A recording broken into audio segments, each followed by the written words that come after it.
We must protect the position of the American dollar as a pillar of monetary stability around the world.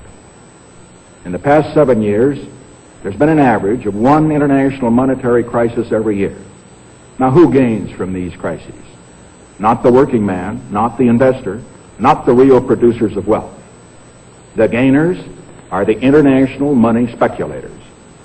Because they thrive on crises, they help to create them. In recent weeks, the speculators have been waging an all-out war on the American dollar.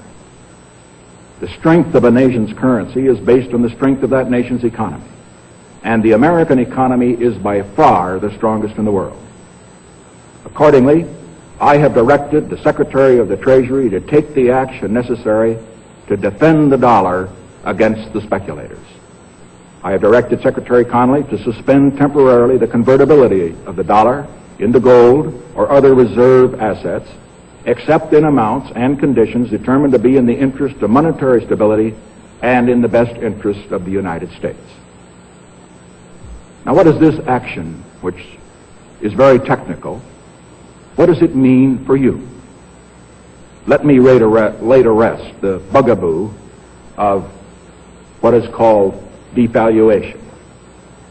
If you want to buy a foreign car or take a trip abroad, market conditions may cause your dollar to buy slightly less.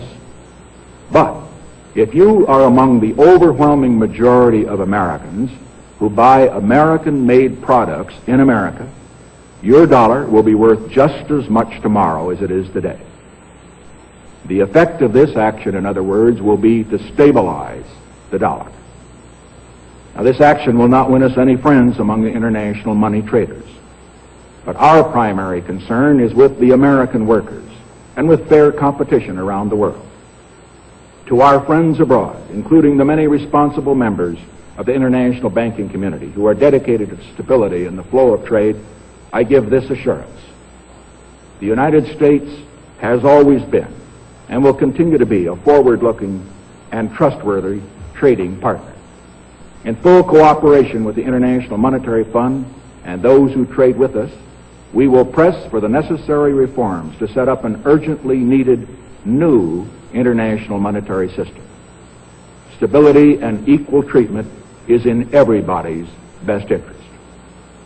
I am determined that the American dollar must never again be a hostage in the hands of international speculators.